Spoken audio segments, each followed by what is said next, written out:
Hello, this is Unexplained America, and I'm your host, Lisa. Thank you for joining me on another deep dive into the unexplained. And we will be deep diving today into the life and unexplained disappearance of Amelia Earhart.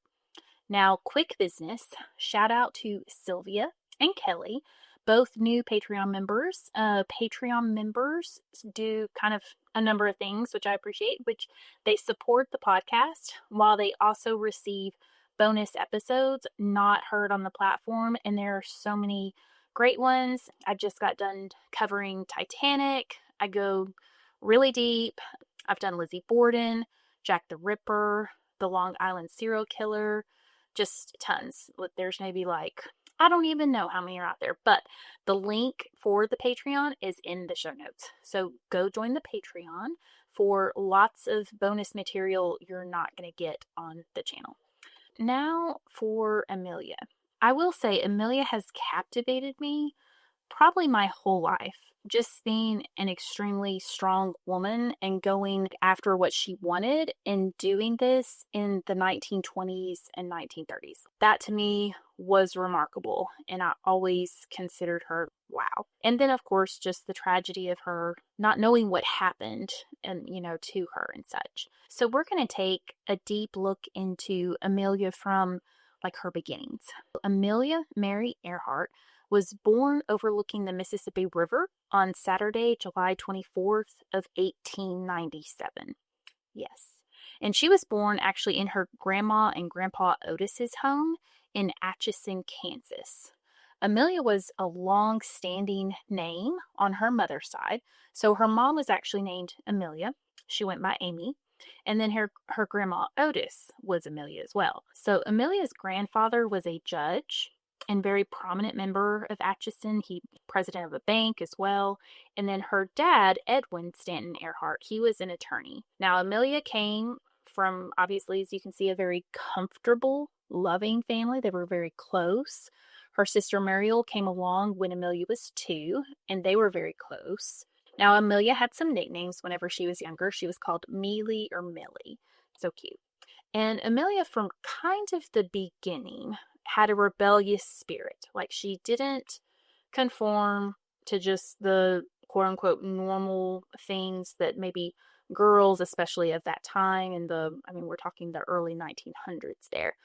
She wanted to jump fences. She wanted to play basketball. She wanted to do all the things, okay? And evidently her grandma Otis was really about proper social order, proper gender roles, little girls did this, maybe played with dolls, and the boys did that. But that wasn't really something that Amelia was interested in, and really her parents weren't interested in that either. They wanted her to just kind of be her own person. She wanted to build backyard roller coasters for the neighborhood kids, and she wanted to go sledding head first like the boys did. She wanted adventure. She was always up for an adventure. And really, Amelia could see that boys in general had more freedom. They got to do all the fun stuff, quote unquote, that the girls didn't do as much. So she wanted that. She wanted to have that freedom of what the boys did, do what the boys did. That's what she wanted. And her parents, like I said, they did not discourage this behavior. They were actually very much for this, very progressive of the times. Amelia's mother actually would make Amelia and her sister Muriel bloomers so that they could enjoy going outdoors and playing and getting to run around and not worrying about ruining dresses, because evidently if they were wearing dresses, they were just going to rip and tear. So she was like, we're not even doing that. We're going to put you in some bloomers so you can be comfortable and you're not going to ruin your dresses, okay? And her father, actually, he bought her a football, and when she was about 12 or so, he bought her a .22 rifle. I just think that's awesome. Just they encouraged her to her and her sister both, to just be able to go and just play and do what they wanted to do. Amelia comes from a privileged life, okay? Her grandfather is a judge. He's a prominent, him and his wife, Amy. So her parents, of course, her dad is an attorney. So very upper middle class situation going on. Definitely not struggling. Her privileged life did not last forever.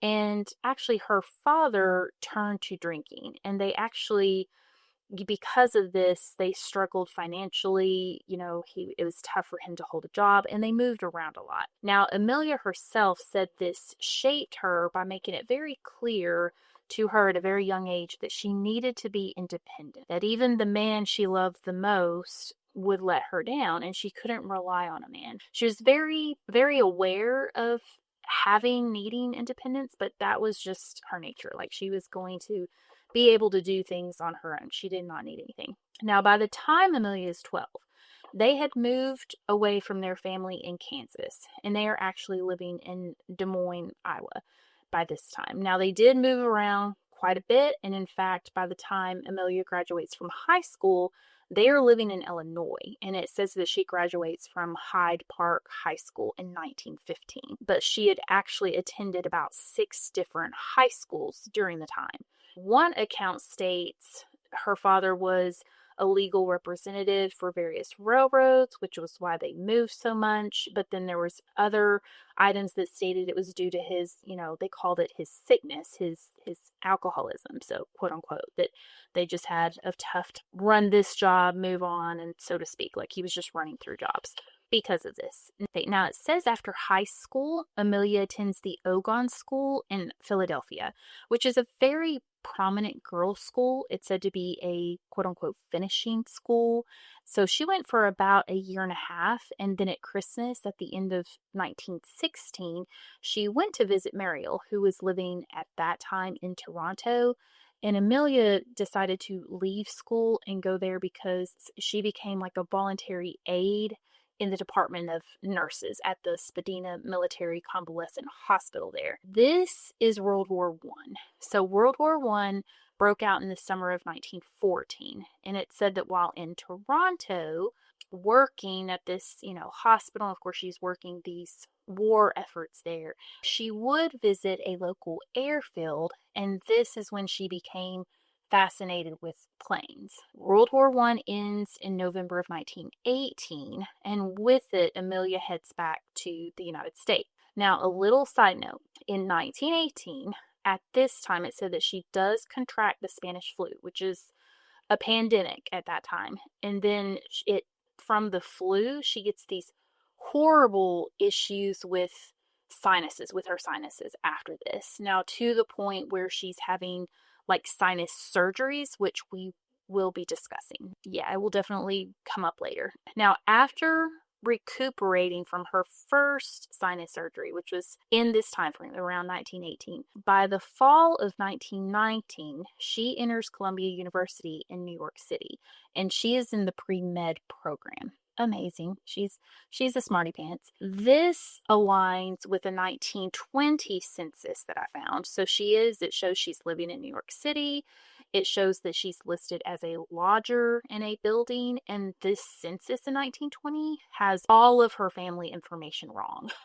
The 1910 census, when she lived with her parents, was like accurate information, and then later on in 1930 it has the accurate information. But in 1920, evidently whoever was managing this lodging house she was at just basically guessed or said stuff. So they listed all sorts of information about her family incorrectly. Her parents, by 1920, they had moved to California, and their marriage is on the rocks. Like, things aren't going well, as you can imagine.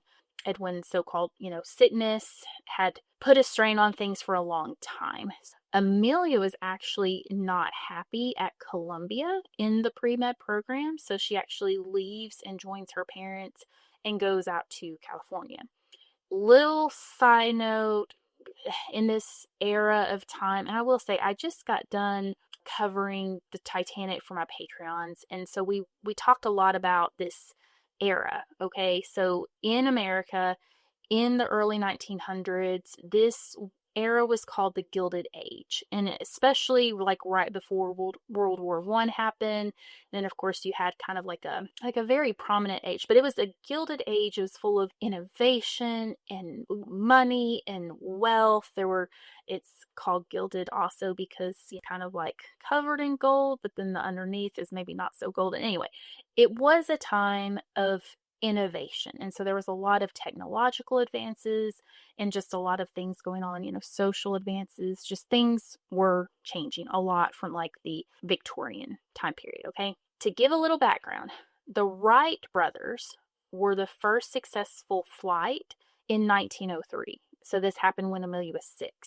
And then the 19th Amendment to the Constitution, allowing women to vote, was in June 1919. So right at this time where she is, growing up in, is all of this, the flight and the ability to vote, and just, again, a lot of innovation with technology and social standards and all of those just big changes. This move to California, it proved to be pivotal, especially, just her whole life. So on December 28th of 1920, Amelia and a friend were said to go to a stunt flying exhibition. So there were men flying, okay? And they had these, we're talking kind of primitive planes, but they were doing stunts. Now, a pilot called Frank Hawks, he sees them and asks them, hey, do you want to try this? And her friend that she was with was like, no way. But Amelia took the opportunity and she fell in love, and it was like a little red plane that he flew. And she would later say that she believed the plane was like actually talking to her as it swished by. Like it just was speaking her language. Like she loved everything about it. She just fell in love with this. Now, Amelia is hooked on aviation. She implores her parents to help her with booking passenger flights so she can just ride. She's imploring them about helping her getting flying lessons. So in January of 1921, she begins taking flying lessons from a female pilot known as Mary Anita Snook. They called her Nita. So Nita was a groundbreaking female in aviation herself. She was the first female pilot from Iowa. Now, during this time, Amelia is working odd jobs. She is doing everything she can to pay for her passion. So she did stenography, photography. She was driving a truck. She worked for a telephone company. With this money from working and from also money from her family. So I will say her mother inherited money when when Amelia's grandparents passed. So there was some money there, which actually we'll get into it. Her parents were kind of burning through. She inherited money herself. Amelia did. So with these monies, but against the better advice from Nita, Amelia does purchase her first plane in 1921. So very shortly after she started, it was like 6 months or so after she started flying. Now she buys a used chromium yellow Kenner Airster biplane, which she called the Canary. She was thrilled. Like she had a plane. She had her own plane. And she immediately begins to fly solo. And she also decides like she's going to cut her hair. Like she's going to wear it short like the other, female aviators. She wants to she gets a leather jacket, it says, and she breaks it in by wearing it when she sleeps and putting oil all over it. Like she was smitten. She loved this. Now, by October 22nd of 1922, while flying her Canary, she sets her first aviation record. Now, it's an unofficial women's altitude record of 14,000. And this was under the help and support of the Aero Club of Southern California, where she flew. Like, this is amazing. Yeah, I can't even imagine. Like, I don't like to fly. You guys know that. But anyway, it is amazing. Following March in 1923, Amelia appears as one of the attractions at a local air rodeo. And then in May of 1923, she became the 16th woman in the United States to have been issued a pilot's license. And this was under the National Aeronautic Association. So one report says that she was the 17th woman, but we'll go with it. Sounds better.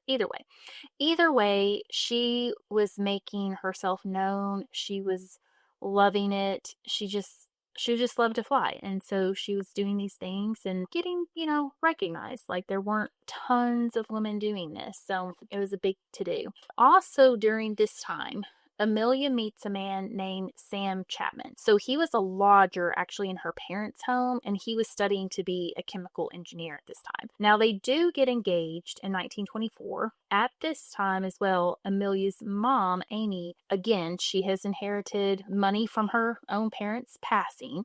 And again, Amelia and Amy, they both did. Her mom was trying to make the marriage work with Ed by 1924. The money was running out, the marriage was running out, and so Amy does decide to divorce Edwin, okay? So in June of 1924, Amelia, who now actually has 2 planes, so she had purchased another plane, she sells both of her planes and she purchases a Kissel Roadster, which was also yellow, and she called it Yellow Peril. Now, her and her mom decided that they were going to relocate to Massachusetts. And this is where Muriel is. Now, Amelia drives them cross country, just the 2 of them, all the way to Medford, Massachusetts. And they stop along the way at like the national parks and do just like this huge mom and daughter road trip across country in 1904. They are going to move in with Muriel for a little bit, and Muriel has now like graduated college. She had gone to the prestigious Radcliffe School, and she was now teaching English at Medford High School. So Sam actually, she's engaged. He actually follows Amelia and goes to work for the Edison Electric Company in Boston. So she is in Massachusetts, kind of near Boston area. Now, Amelia at this time does have another sinus surgery, and then she also returns to Columbia University in New York by September of 1924. And she does stay at the school until May of 1925. Then she goes back to Boston and she begins kind of teaching just for the summer or whatever. She teaches like a 2-week English course for foreign students at Harvard. That fall of 1925, she works in a hospital it's a hospital for mental diseases. And then in 1926, she actually joins the staff at a place called Denison House, which this was Boston's oldest kind of settlement home. She helped like immigrants and people, foreigners. Now she is working at the Denison home as a social worker and mainly working with immigrants and their children. So she's teaching English. She is educating them on the United States customs.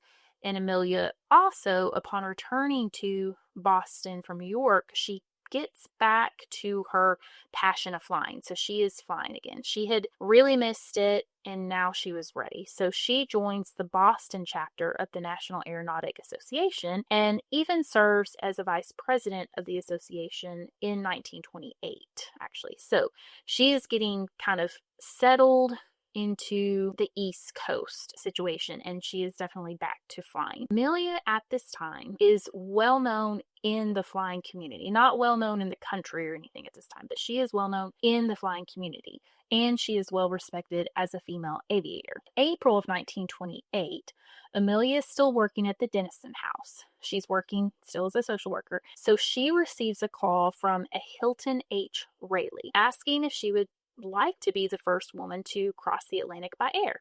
Little background because it's a little too interesting not to share, but Hilton Rayleigh actually, he's interesting and kind of just a jack of all things. Like he had grown up and was from New Orleans. He had graduated Tulane University with a degree in journalism. He did some writing for New York Magazine. So he was working for the War Department in the 1918 time frame, and so they placed him at Camp Pike in Little Rock. And this is where he ended up meeting his wife, who was an Arkansan. They move on to New York, and he's doing some work in advertising, and he also is doing like fundraising for explorations. Like people were wanting to, at that time, explore everything. Like we're talking about the North Pole, the South Pole, anything like that. So he actually connects with George Putnam. George Putnam, he is related to like the Putnam publishing people. He had actually, in that time frame, helped to publish a book by Charles Lindbergh because he was the first to fly he was the first person in general to fly across the Atlantic. And this happened I want to say 1927. George Putnam actually had been in contact with a woman named Amy Phipps Guest. So she had commissioned a transatlantic flight, and she wanted to be the first woman to fly across the Atlantic. And she was going to pay for it. She was a wealthy socialite. She had money, connections from her family, and she was big on adventure. She was not a pilot. She wasn't like Amelia in that way. Rayleigh kind of looks into this, they're all kind of looking at this adventure. George Putnam is wanting this venture. And then, of course, from his standpoint, he's wanting this adventure to happen because it's going to lead to a book deal, just like he did with Charles Lindbergh. Again, Amy is very wealthy, and her family is very concerned about her safety and finds the mission to be too perilous. They are now, like, Amy's like, okay, I'm going to fund this. I'm going to continue to fund this situation, but we need to find someone to replace me from actually being the quote unquote female on this flight. Rayleigh, he has a friend who is like a retired Navy admiral who tells him about a woman social worker who is also a pilot who would be perfect for this. So this is actually how Amelia is connected to Rayleigh and then connected to George Putnam, which we'll talk about later. So they all get together and they agree that she is going to do this flight. And again, so she's going to kind of be on this flight. Now, the actual pilot of this flight is Wilmer Stoltz. So he had gained popularity by being the first person to fly nonstop from New York to Havana. So he already had some popularity. And then there was a mechanic on board, and his name was Lewis. He went by Slim Gordon. They're planning this flight, the plane called the Friendship, which is, again, owned by Amy. So Amy is the money behind all of this. Now, and again, this is all due to Charles Lindbergh and his solo flight and book that happened the year before. So it's like you've had a man cross the Atlantic and now they want a woman to cross the Atlantic. From what I understood, now Amelia, she had her own kind of ideas about this because of course she's a pilot. So Amy was probably fine with just being a passenger, not really doing anything. In order to kind of make this the first woman, they kind of had to put Amelia as leader of this flight, but that was one of her conditions too. And one of her conditions was, if possible, she wanted to actually man the controls during a portion of the flight. Like, she didn't just want to sit there. So that was like her condition about this situation. Like, she didn't want to just be simply sitting there, just not doing anything. The trip starts out at the beginning of June of 1928, and they fly over to Newfoundland, and they make it there by June 5th. However, there are major delays due to weather and such. And so they don't actually officially start their journey to England, because they're flying over to England, until June 17th. Now, Amelia is adamant about leaving as there was a break in the weather, and they weren't the only crew trying to be like the first female flight across the Atlantic. There was a plane called the Columbia and a woman named Mabel Bull. The Friendship flight took off, and after 21-hour flight, they land in a port called Bury. Now, they were supposed to be landing in Southampton. However, they had literally zero radio communications on board. Like, they had lost communications. They had encountered really bad weather conditions. So after landing in Bury, they do make their way to Southampton by June 19th. And there, they are met by Amy Phipps's guest, a very enthusiastic crowds of people and the media. This was a huge success. And so Amelia is the first woman who flew across the Atlantic. She now will gain national and international acclaim for this. This was a huge deal, and this puts her on the map. On July 6th, so they're over, they land in England. They have to get back to America. They actually take like a steamship back. So on July 6th of 1928, Amelia and the crew, the two men, so they are back in New York City. They are honored with a huge ticker tape parade, like the kind you envision. I'll post a picture. So when the media asked Amelia about her trip, she really pushed that the trip's success was the pilot and that she was just luggage. She did equate herself to a sack of potatoes. She was just being very humble about the situation because so much of the visibility and just the acclaim was being pointed at her because the flight was about her. But she kind of knew. She was like, hey, now she does vow to herself that she is going to do this trip again, and she is going to do it on her own as the pilot, on her own. Immediately after the success of the flight, Amelia is offered many things, but she does take a job title of aviation editor for Cosmopolitan magazine, and she also does break her engagement with Sam Chapman. The engagement's off. She is becoming very famous aviator, and there are tons of things headed her way. Now, George Putnam becomes her marketing manager and agent of sorts, and Amelia is immediately busy with lectures. I hope that men and women may achieve equally in any endeavor they set out. Advertising. All the companies want to put her face on anything and everything. She does do an ad campaign for Lucky Strikes, the cigarettes, although she does not smoke. But she does this to raise money for another expedition, an expedition actually by Richard Beer. He was actually going to Antarctica. So this was part of the agreement with her transatlantic flight, by the way. Now, this cost her an actual deal with McCall. So remember McCall's, they had like the woman's line. I kind of remember this. Did we have a McCall? I don't even know. There was like a whole woman's line. Well, they drop her as spokeswoman whenever she does the Lucky Strike deal, by the way. They're like, no. But she does go on to do so many other deals. She has she's doing ads for clothing lines, luggage lines, everything. And she does, of course, with George Putnam, author a book about her adventures. And it is called 20 Hours, 14 Minutes, Our Flight in the Friendship. So she's writing for the Cosmopolitan, Cosmo magazine. She's engaged with all sorts of, again, the lecture pushing for women to be in aviation and just different organizations. And she's also, during this time, she found a group of women aviators called the 99s. And we'll talk about that. Now, in 1929, so as you can see, Amelia is a very busy woman.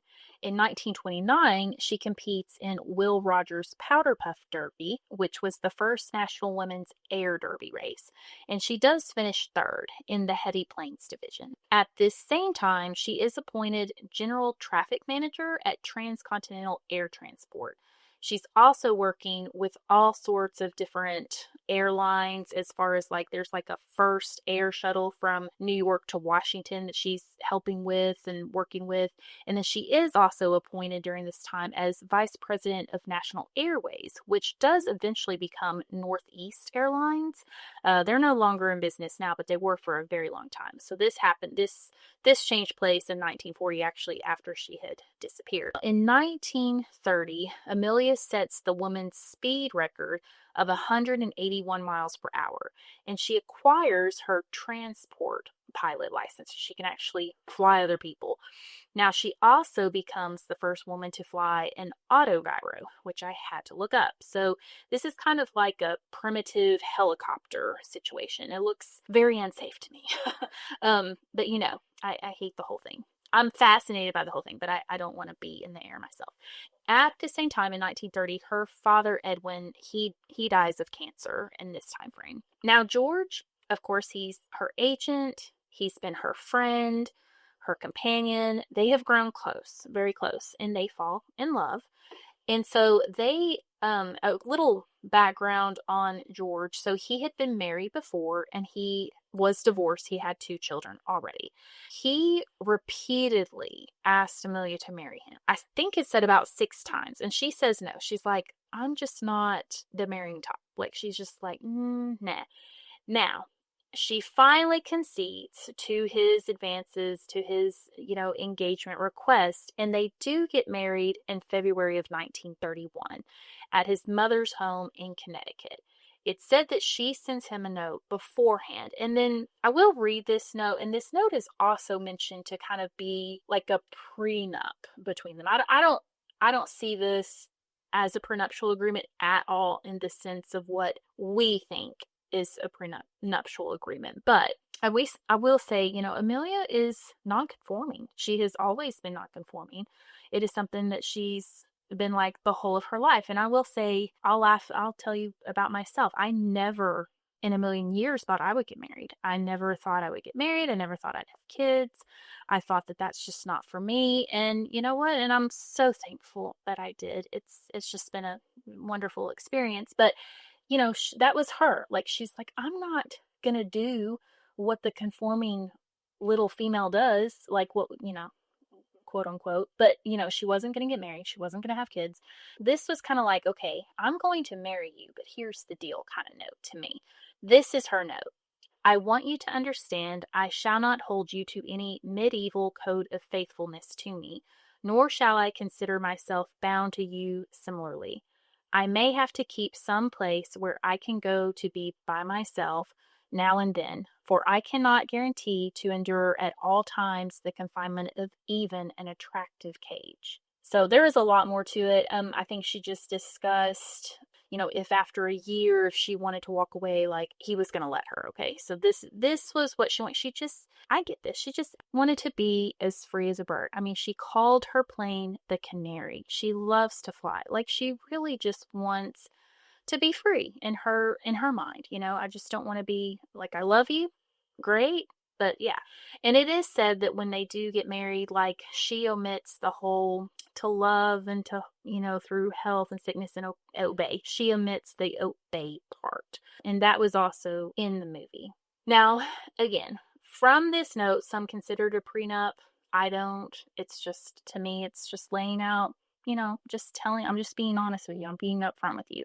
I am what I am. Like I don't feel like I'm quote unquote the marrying type. Now, they did not have time for any type of honeymoon. So I thought this was nice. Just Amelia had planned. She was set to go on a 9-day tour promoting the autogyro. She had already set the record for altitude in the autogyro, and then in the summer of 1931 she does complete a solo transcontinental flight across the United States in this autogyro. So she sets all of those records in lieu of the honeymoon, by the way. Now, I will briefly say about the movie, like I said, this is not a reference piece, but in the movie it kind of pushed a quote unquote affair, which we're going to discuss Jean Vidal in a different way in this, but in the movie, and this was kind of pushed by, I guess, Jean's son, like later on, after Amelia had disappeared and after Jean had passed, and probably, even after George Putnam had passed. So Jean Vidal's son had mentioned about an affair. So the movie really focuses on Amelia having an affair after she is married to George with this other aviator teacher, Rico Suave guy, which is also played, and I love him because he was Obi-Wan, Ewan McGregor. So the focus of the movie was really on that, just for, I'm sure it made for good print, something theatrical, but there was literally nothing set in stone that there was ever an alleged affair or anything like that, so to speak. So anyway, the movie is a good watch. Definitely watch the movie, but as far as being accurate, there was a lot of things in the movie that did not happen, obviously. Also, in 1931, Amelia is elected as the vice president of the National Aeronautics Association, and she is the first woman officer like ever, and she actually holds this office until 1933. Her big dream, of course, we talked about it, like since she flew across the Atlantic with, the men piloting her in 1928. Now, Amelia's big dream was to fly across the Atlantic on her own, solo, her flying, nobody with her. This has been her dream and her, aim since 1928. On May 20th of 1932, she is in her single engine Lockheed. She has a Vega 5B, and she sets out to do that.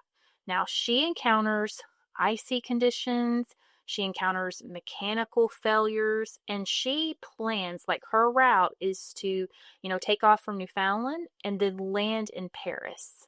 Okay, so that's her intention, just like Charles Lindbergh had done in 1927. Now, she leaves out the 20th. She is in the air for 14 hours and 56 minutes, and she finally breaks, like she's going across the Atlantic, and she finally sees land, and so she lands in Pasteur in Northern Ireland. So she doesn't quite make it to Paris, like her intention, but she makes it.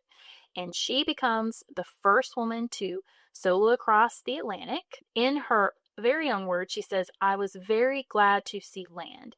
And she also became, so she was like the first woman to solo across the Atlantic, but she also becomes the first person to fly across the Atlantic twice because she had already done it. So she sets also the fastest record for the flight across the Atlantic. So she did it faster.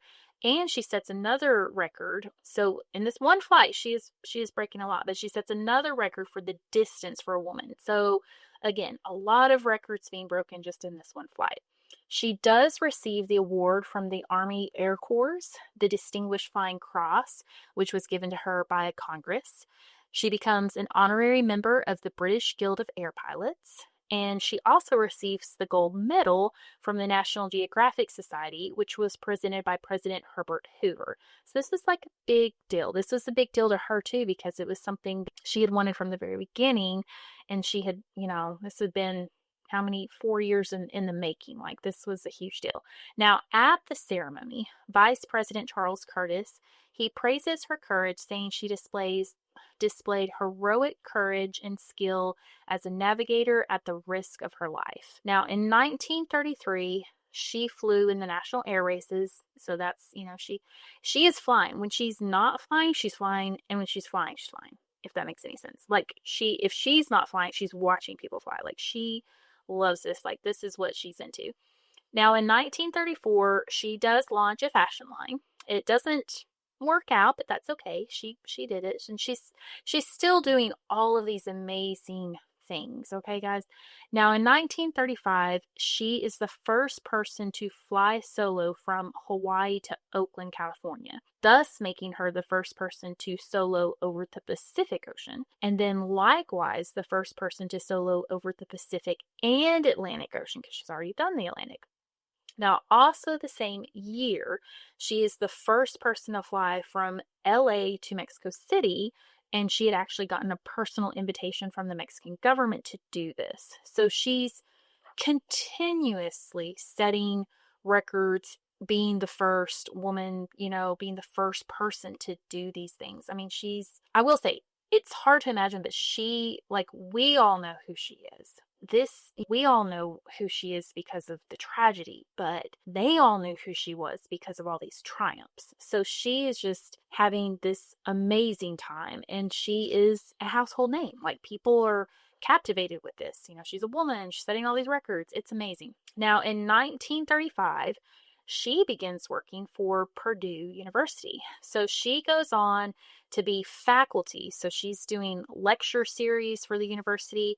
And then she is the lead in the university for a push for engineering roles for women. So she's advocating for women all the time, advocating for aviation. She's advocating for engineering, because along with the aviation, you need mechanics, you need a lot of things. So she is just advocating, period, and just really being instrumental in showing women that they can do absolutely anything they want to do. So it's just awesome. Now, the university, so she teamed up with the university because they set up a trust, and they give $80,000 for her to purchase a plane. It's a Lockheed Electra 10E. She needed this because she was planning her next big venture. She wanted to be the first woman to fly around the world, and she wanted to do it at the equator. Okay. So others had flown around the world. That wasn't the thing. Now, a woman hadn't, but others had. But they had gone the northern route. So when they were flying around the world, basically they were taking northern route. It was taking about 15,000 miles to do. Now, she wanted to do the equator because it became, instead of like 15,000 miles, it became 29,000 miles. So she knew this one flight, just like her other flights, and sometimes it just took one flight to set all kinds of new records. Okay. So all kinds of new records would be smashed. So she really needed that plane, $80,000 in 1935. It's a lot of money. It's a whole lot of money. So that was her incentive. So she works on this planning. So she is in 1936. She is setting up all of this, and she obtains the help of a Harry Manning. So he was a ship captain. She had actually sailed with him from Europe to America, and he had had been the captain of the ship that she was on. He was also a pilot, so he was very skilled also in like radio machines, and he knew Morse code. So that was like Manning was very instrumental in that. Like she did not know Morse code. She did not know the radio, So this was a big to do. She needed Harry. So at first, Amelia's plan was for the flight to just be her and Manning. However, she went on a test flight and like George was with her on it. And another pilot actually named Paul Mance. So it was like Mance, Manning, her, and George. Okay. So during this test flight, Manning made some navigational hiccups and they ended up in the wrong state. So they ended up completely in a state that they so George was concerned about Manning and his navigational situation. So through some contacts in the Los Angeles aeronautical community, they were introduced to a man named Fred Noonan. Now, Noonan was and had been a ship captain, so he was very experienced and trained in like nautical navigation, but also flight navigation. Like he had actually worked for Pan American Airlines, like Pan Am, and he had been in their training department. He was very good at the navigation side. So now there's four of them. So there's like Amelia, there's Mance, there's Manning, and Noonan. Amelia being the pilot, and then the men were going to support her, all of them doing different duties, really. Okay. So I'm going to mention a little about this Lockheed, this plane that was purchased with the money from Purdue University. It is a Lockheed Electra 10E, and it is made specifically for this flight. Okay, all of the modifications are made for this around the world trip. It's specifically for this trip. And this trip is a big to do. I mean, this is all a big to do. There's a lot of people involved in the planning and cooperation. It's kind of like a big expedition situation. Now, in this trip, so the Lockheed, and just a little bit about the plane. Again, it's custom. It can fly up to about 202 miles per hour. It is not pressurized. Okay, so the maximum like altitude is around 19,000, by the way. So this is how high the plane can fly. It is considered a monoplane. It does have two engines, so it's two engines. So this is kind of the deal. Like yeah, and they do modify this plane again for this trip, and she makes sure that it's got to be light enough to make this trip and give her good availability for altitude and miles per hour, and it also has to have enough gas. So she does make sure that she has extra tanks or whatever. Like she can carry, I believe it was carrying a maximum load of like 4,500. Like she could go 4,500 miles on the gas that she had with it. So just to kind of give you guys an idea of that. Now, on March 17th of 1937, Amelia and then Mance, Manning, and Noonan, they all leave out on the first leg of their journey. So they're going to fly from California to hit Hawaii and then continue on, okay?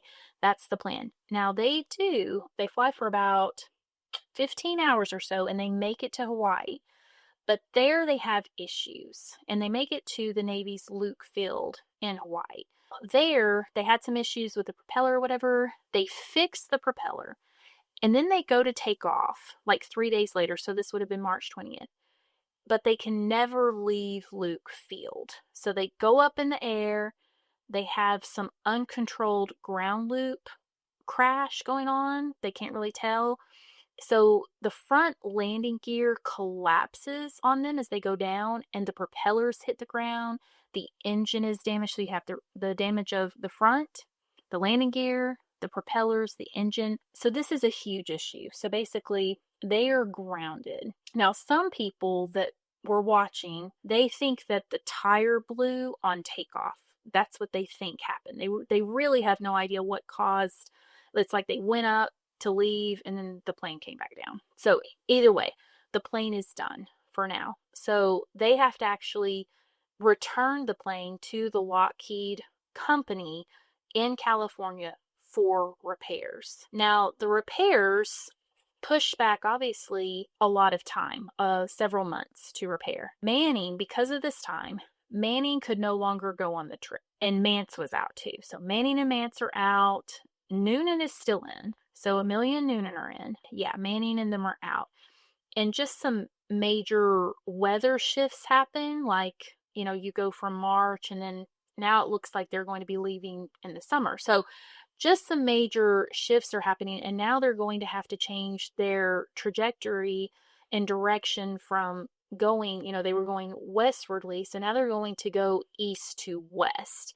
This also changes a big situation, because whenever they were leaving, so they were going to start in California, go to Hawaii, and then they would be kind of going over to the Pacific in that way. So the first leg of their journey on that path would actually be the worst, quote unquote, because that was the longest stretch from like Hawaii across the Pacific, and they were going to land on this island, the Howland Island, and we'll get into this. Well, now this whole bad, quote unquote, stretch is going to be at the tail end of their trip instead of at the beginning of their trip. So just keep that in mind. Now on June 1st, June. So that was March.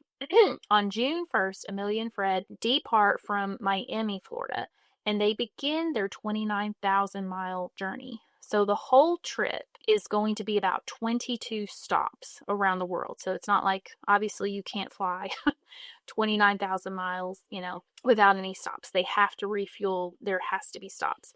So 22 stops. They arrive on their 20th or so stop on June 29th, and they land in Lae, New Guinea. Okay, so they have flown like 22,000 miles. They only have about 7,000 miles left, but it is the most challenging stops that are last. In fact, it was going to be like 2,500 miles from Lae, New Guinea to the Howland Island, where there was literally a newly made airstrip made just for this occasion, just for her to land the plane, like fuel up, and then she was going to fly on to Hawaii and then finish up. Okay, and Howland Island is a tiny, tiny speck of an island. It is about 1.5 miles long and a half-mile wide.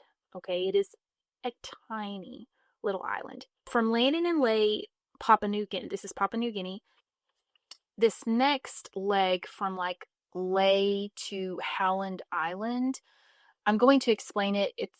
It confused me just because of the time change, okay? But anyway, so they landed on Lae, and again, this is like the 20th stop. This was June 29th. So, they rest, they're refueling or whatever. So they set up to leave Lae, and this is in New Guinea, on July 2nd at like 10 a.m. And so this leg of the trip is going to be a tough one. It's what we had already talked about. They knew it was going to be tough. I will say this. So they're flying over just a lot of ocean. It's like 2,500 miles of ocean. Now the Electra has fuel for about 4,500 or so miles. Okay, so it does have extra fuel. But what it doesn't have is the ability to land on water, because that would have just made the plane too heavy. Now, Fred and Amelia, they do have an inflatable boat with them, okay? So if by chance they crash into the ocean, they do have a boat. They have life vests. This was something that they were prepared for. It's not something that obviously they want or plan for. Amelia was asked about this, way before she even left. And even when she was, people were asking her about flying just across the Atlantic. And now we're talking about flying across the Pacific in this leg. So they leave Lae July 2nd, 10 a.m. And this flight to Howland Island is going to take maybe like 20 hours. The U.S. Coast Guard cutter ship, the Itasca, is like actually stationed near Howland Island on purpose. Like it is there for support of this mission. Okay. So again, when I say that this is like a huge endeavor and a huge deal, like it is. I mean, everybody's involved, like everybody's vested, okay? This boat is there. Just keep that in mind. Now, when Amelia and Fred leave Ley, they do, like, it looks like the weather reports are very ideal, okay?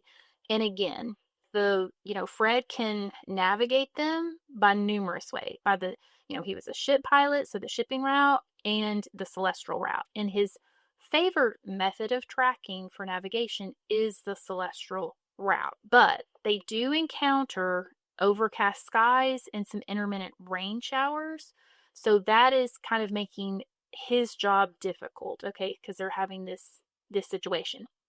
Now they're flying. They are communicating, like Amelia is communicating with the Itasca, which we just talked about, the Itascas, and their role. Now she reports cloudy weather, cloudy, as they're approaching, and she's just kind of giving them reports. Now at 7:42 a.m., so they've been flying for a while, okay? They left July 2nd, but because of the time change, they're set to arrive. In fact, they were set to arrive at Howland Island by 7 a.m. on July 2nd, okay? So it was going to be basically like a 24-hour ordeal almost, but because of the time change, it's the same day. So they flew into the past, so to speak. They get to repeat. It's like Groundhog's Day. They're repeating July 2nd. Now, on July 2nd, so they're flying through, they flew through a whole day. They flew through a whole night. They do have a steady stream of, communication with the Itasca, but then it kind of appears kind of in later transmissions, like as it's becoming closer to like the time of arrival, that it almost appears that Amelia cannot hear the Itasca respond back. Now at 7:42, the Itasca picks up a message from Amelia and it says, "We must be on you, but we cannot see you. Fuel is running low. Been unable to reach you by radio. We're flying at 1,000 feet." So the ship is, at this time, again, they're realizing that she hasn't been able to hear them. And they're like, wow, she must be on us. And again, 1,000 feet up. So these men on the Itasca, they are literally running out to the ship's, what do you call it, deck, because they're thinking, they're looking for her. They're actively looking for her visually because they're like, wow. And the signal feels very strong. Like the radio signal that they're receiving from Amelia is strong. Okay. So they're like, she must be on top of this, but they still don't see her. They're not seeing her. Now at 8:45 a.m., Amelia says to the Itasca, and they hear this, "We are running north and south."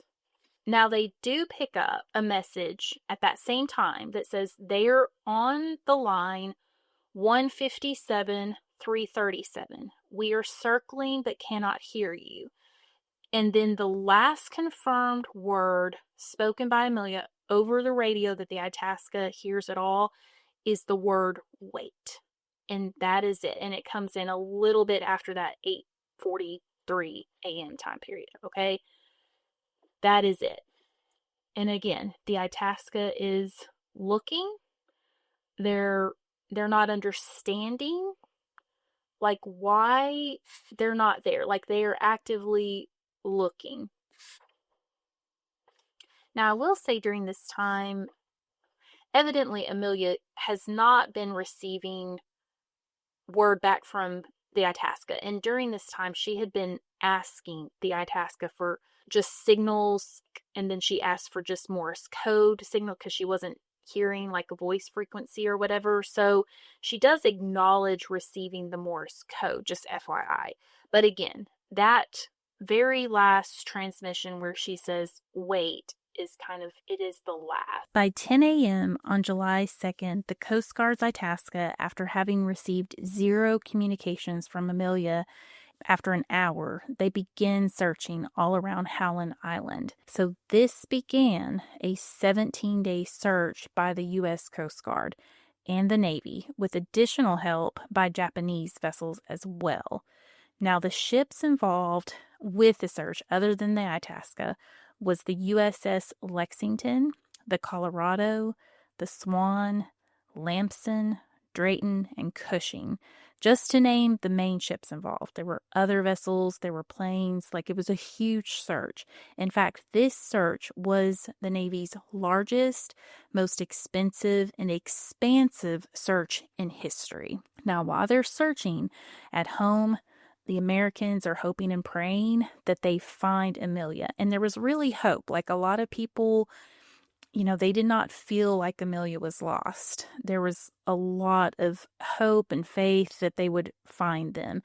Now, the newspapers and the media, they had been watching this whole thing, waiting for Amelia to complete this journey. And so now that, they can't hear from her, that no one's hearing from them and they can't find them. So this isn't just front page news. This wasn't just front page news. This was all the news.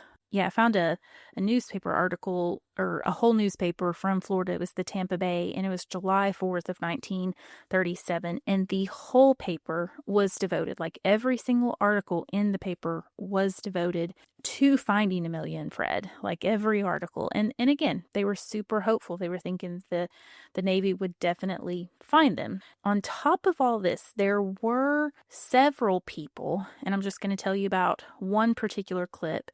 So there were a lot of people that were playing around with like radio, the transmissions, like whether they were in the United States, abroad, on ships or whatever. So there were several people that were on these ham radios trying to listen in on anything that they could. So there was a young girl. She was 15-year-old Betty Klink. So she recorded in her notebook what she heard. So she was living in St. Petersburg, Florida, around, the 4th, like right after this happened. So she had a souped up ham set that her father had created for her, and she would just cruise the dials on the handset. She was, she loved to play with it. So she states, and she writes notes about this. She hears a woman's voice say, "This is Amelia Earhart. Please help me. Water's high." The word Howland. And then it describes, it's like a man. She's describing a man injured. And then Amelia is trying to calm the man. She hears that. Betty also writes the letters NY. We'll get into this in a little bit, but we don't know what the NY stood for, but that's what was written.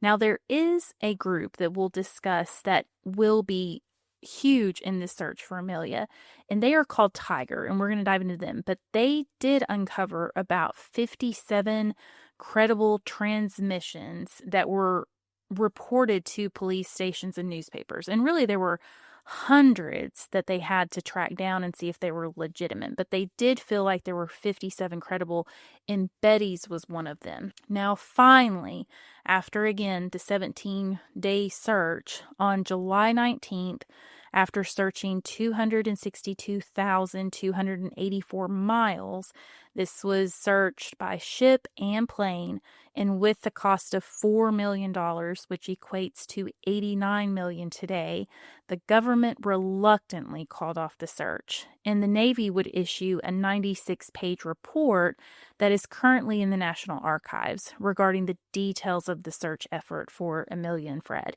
Their conclusion was that Amelia and Fred, they crash, they sink into the Pacific, and by the time that they were looking, by the time they had the planes and the ships on top of the area that they crashed, that they were already underwater and they just couldn't see them. Immediately on July 19th, so George Putnam, Amelia's husband, he launches his own private investigation.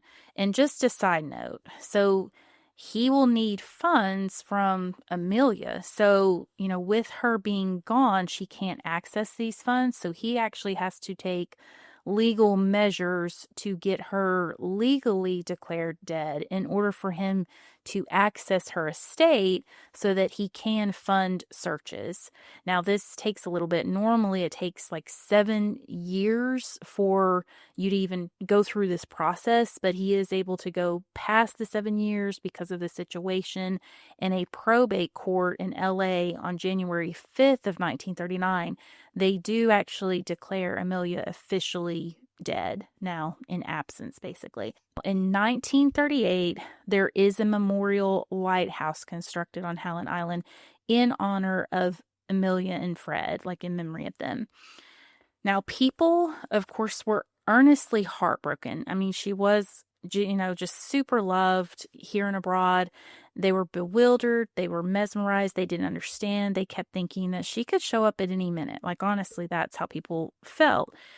How did she disappear? They wanted to know how and why she disappeared. Like, how did this happen? Now, we will get into the theories because a lot of people had theories. And you have to think, you have Amelia's husband there, and you have her mother is still living, and then her sister. So there's just a lot of loved ones left behind, but there are theories. So one theory that people felt, other than obviously the naval theory that her and Fred crashed into the ocean. Now, it was a theory that they had crash landed on the Marshall Islands and was taken captive by the Japanese, where she eventually died. Now, fans of this theory backed their beliefs because there was some type of photo found in the U.S. National Archives that showed a woman and man who resembled Amelia and Fred. Now, the Japanese authorities from kind of the get-go, and in the future,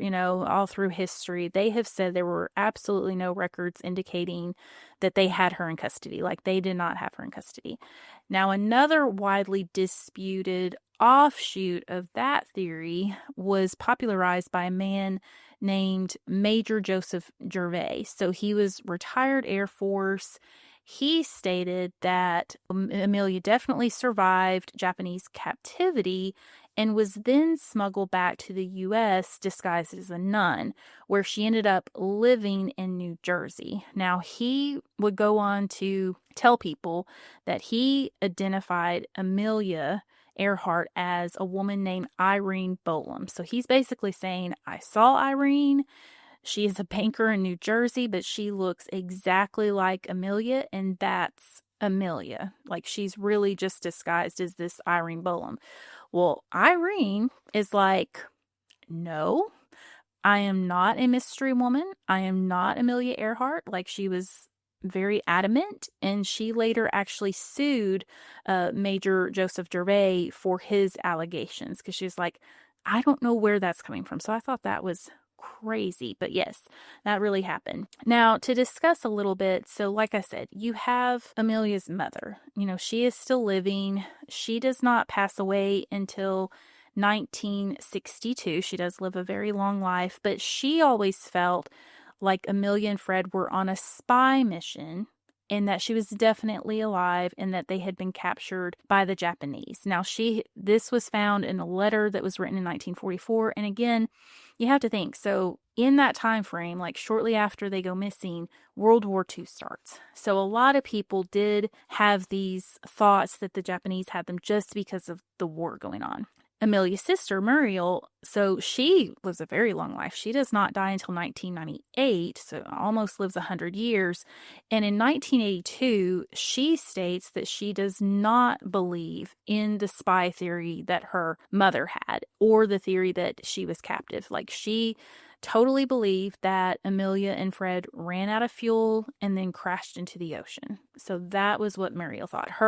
Hers was in alignment with the Navy. So kind of get into the next. There's tons of theories. Obviously, there's tons of searching going to happen. So now there is a group I'm going to call them Tiger, but is the International Group for Historic Aircraft Recovery. Now, they basically, like it says, they are looking for historic aircrafts. They are a nonprofit organization dedicated to aviation archaeology, okay, and preservation. So they are actually founded in 1985, and in 1988, they do launch their Earhart project. So from that point on, they are looking into Amelia's, like, that's really one of the most famous aircraft mysteries. So they're really pointedly looking into this.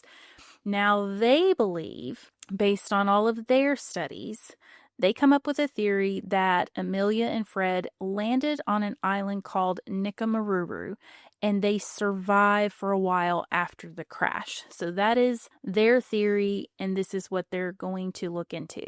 Now, in 2003 and 2006, there is a man named David Jordan. So he actually sponsors and leads an extensive search. He covers 1,200 square miles around the north and west of Howland Island with this deep sea sonar devices that he's going to use. And this search is going to cost this expedition about $4.5 million, but they do not find any wreckage. Now, I will say the search locations are derived from exactly what Amelia said. They look at the line position of the 157-337 that she broadcast herself the day she went missing, July 2nd of 1937. So there was a search. Fast forward, in 2019, a Dr. Robert Ballard, he is, he's a geologist, and I did just do a big dive into the Titanic for the Patreon, and he is the man that found the Titanic in 1985. So he is very experienced in expeditions. He was in the Navy. He has a military background, but he is a geologist. He is a searcher. He works with the National Geographic. So he does an expedition, and he goes around Nikamaruru. And I will say, so Nikamaruru was actually called the Gardner Island back then, and it is about 400 miles to like the southeast of Howland Island where they were supposed to land. So just to kind of give you that background. Dr. Ballard's, his expedition is looking for any type of wreckage of her plane, of Amelia's plane. So they are looking, and he is on the research vessel, the Nautilus, and he actually goes through, he's investigating a lot of things. He goes to Atchison, where she was born. He's also from Kansas, so Kansas girl, he relates to her. He also goes to see the last surviving Lockheed Electra 10E, so he can kind of see what her plane looked like. Now, he feels very confident that her engine, one of her engines, should be very visible. Like the engine should have lasted and should be visible at the bottom of the Pacific. So, and he believes, again, that it's at the Nikamaruru. And they feel this way. So this theory is in alignment with the tiger theory. Now, there was an actual picture of a ship. So there was a ship that wrecked on Nikamaruru like in 1929. And this vessel was the USS Norwich City. And there were pictures, people investigated it. And so he feels like she's there on Nikamaruru, and that's where he's focusing his sophisticated like sonar devices. He has autonomous service vessels that can look. He has the ability to take these vessels down to like 13,000 feet. So Dr. Ballard, of course, obviously, he is very experienced in these types of expedition. Of course, he's gone back to the Titanic many times. He is experienced with searching the ocean. So that's in 2019, that's what he's going to do. To give you a little more background on Nikamaruru. So in 1940, the British tried to start a colony on Nikamaruru, and there was an officer set in charge. His name was Gerald Gallagher. So he reports back in the 40s that he has found bones on the southwest or southeast corner of the island, like under a tree. Bones were with a woman's shoe size 10. So he radios about this in the remains, and he gets all the remains together. So there were actually like 13 bones found. Some were like femur, part of a pelvis, a vertebrae, a mandible, and a skull are found. Now, the bones are packed up and sent to the colonial capital in Fiji. And then a doctor there, a Dr. D.W. Hoodless, so he actually analyzes the bones, but he just dismisses the bones as male. And so then the bones are put up, they're lost, forgotten, or whatever. Now, on Dr. Ballard's whole mission, then they've got like a National Geographic archaeologist named Fred Hebert, and then a forensic anthropologist that are trying to find these bones. So they do follow Gallagher's paper trail to the capital Kiribati, Tarawa, which Tarawa was part of Great Britain. They won their independence in 1979, but they're the ones that inherited all the colonial archives of Nikumaruru, okay? So the team looks over the paperwork of Dr. Hoodless, who didn't really take exact measurements of certain bones, but he did take some measurements, which leads them to feel like that the bones could have been female. Now, the kicker is they really want to find the remains. The problem is the Tarawa, they have a lot of remains. The island saw a lot of death in World War II, so they had a lot of unclaimed skeletons in their archives. Now, they do go through all these skeletons. There were many. I think there were like maybe 50 to go through or more. They do find one skull that is female, so they can tell the difference. The anthropologists can tell the difference. So they send that to a lab in Florida where they're going to try to extract some DNA. Now, I will say, long story short, Dr. Ballard does not find any bit of the wreckage. Okay, so he does go all around the island of Nikumaruru, all around the ocean, to see what he can find. He does not find the plane. The skull does not produce a DNA. Like, it can't produce an actual profile. Okay, so it produced like some bits of a profile, but not enough to actually help, identify at least. So after the 2019 expedition, there is another expedition. So it is kind of head by a Tony Romeo and also a Michael Serra. It is the Deep Sea Vision mission, and it is in 24. So this mission is looking at information from 1945. So 8 years after Amelia and Fred disappeared, there was a World War II Australian military patrol that came upon a downed aircraft in the jungles of Papua New Guinea. So they recorded this location on a map and took evidence from the wrecked plane. Like, they wrote down numbers from a repair tag off of one of the engines of this plane that they found. And when this team is looking at this, they're like, okay, these numbers correspond with what we believe would have been on the tag from Amelia's engine. Now, remember, her engine was fixed because of the whole situation in March of 1937 when they tried to start their expedition. It failed. Her engine was worked on. So they're thinking, okay, Amelia's engine was worked on. It would have a tag showing the repair, and so these numbers should correspond. In 1994, these same soldiers from 1945 were interviewed again. They have their interviews, and they said what they found was a large aircraft engine, that it looked like a civilian aircraft and not a military aircraft. And they did say that they did not find any skeletal remains with the aircraft, okay?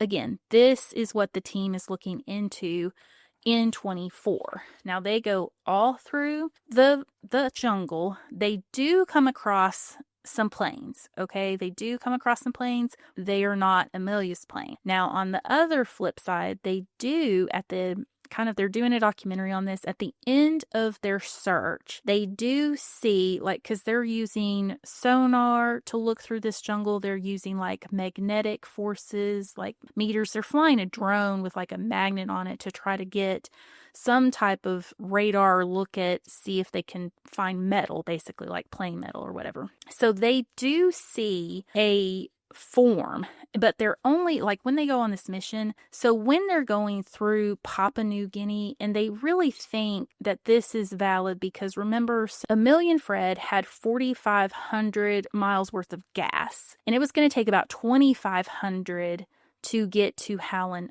Island. Well, they felt like They knew they couldn't find the island, but they still had plenty of gas to turn around. And they felt like Amelia was smart. She was very smart. She would have taken care of the plane. She would have saved the plane. So they feel like she turned around and went back to Papua New Guinea. And that's where she ended up crashing into this jungle. And that, then these World War II Australian soldiers they found plane. That's their theory, that she was there, and that's what they felt like. And again, they did find some planes. They did not find her plane. They found like a B-17, which was too big to be her Electra. Now, they also felt like she would have turned around to save her plane because she had written a letter, and we talked about Jean Vidal before. So she was friends with Jean.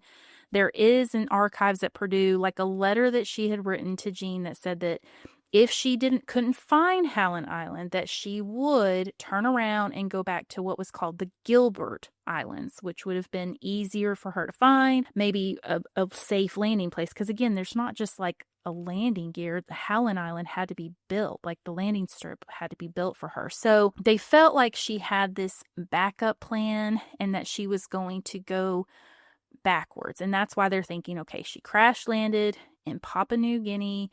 That's where they're looking. Bottom line is they do not find her plane. And then they figure out that the form that they're seeing ends up being just a rock formation. People are asking if they're going to go back, and they're like, no, they're just done. That expedition with Tony and Michael, they don't want to talk about anymore, the deep sea vision. I will say, so those are the searches. A lot of searches, a lot going on. Tributes. So we talked about right away in 1938, there was a tribute to Amelia and Fred on Howland Island.